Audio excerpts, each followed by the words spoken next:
서울시가 콜센터와 물류센터에서 코로나19 자가검사 키트 검사 의무화를 시범적으로 도입합니다. 오늘부터 5주 동안 진행됩니다. 확진자를 사전에 발견해서 집단 감염으로 이어지는 연결고리를 차단하는 성과를 낼 수 있을지 주목됩니다. 현장에 나가 있는 취재기자 연결합니다. 김우준 기자.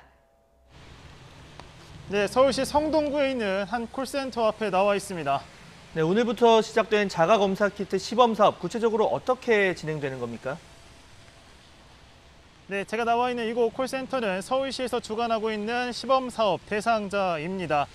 앞서 직원들은 지난주 금요일에 미리 진단 키트를 배분을 받았습니다. 따라서 오늘부터 5주 동안 매주 출근하기 전에 집에서 직접 키트를 사용해서 검사를 한 뒤에 음성이 나와야지만 출근이 가능한 상황입니다. 먼저 음성일 경우에는 정상적으로 출근한 뒤 사용한 키트를 밀봉한 상태로 회사 내 방역 책임관에게 제출하면 됩니다. 만약 양성이 나왔다면 출근할 수 없습니다. 먼저 방역 책임관에게 신고한 뒤 보건소를 방문해 유전자 증폭 검사, 이른바 PCR 검사를 받아야 합니다. 이번 시범 사업은 집단 감염 위험 시설에서 정기적인 검사를 통해 확진자 조기 발견과 집단 감염을 사전에 차단하는 데 목표를 두고 있습니다. 애당초 서울시는 노래 연습장과 유흥시설에 진단키트 사업을 도입하려 했지만 집단 감염 발생 시 보다 위험성이 큰 고위험 시설인 콜센터와 물류센터를 시범 사업 대상으로 최종 선정했습니다. 이번 사업은 오늘부터 다음 달 18일까지 5주간 실시가 되는데요.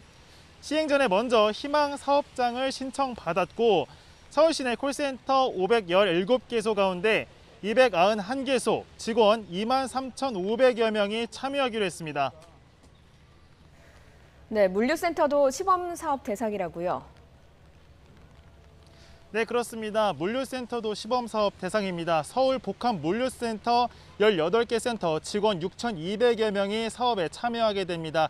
이 수치는 전체 서울시 직원 물류센터 직원 가운데 63%에 해당하는 수치로 절반 이상이 시범사업에 참여하는 겁니다. 물류센터는 콜센터와 달리 매일 근무자가 바뀌는 특성이 있으므로 직원들은 집에서 검사하지 않고 근무 시작 전 현장에서 키트를 이용해 검사를 하게 됩니다. 검사하는 장소는 근무 장소와 분리되고 자연 환기가 잘 되는 공간에서 시행하며 콜센터와 마찬가지로 양성이 나올 경우 사내 방역 책임관에게 보고한 뒤 즉시 보건소로 이동하게 됩니다.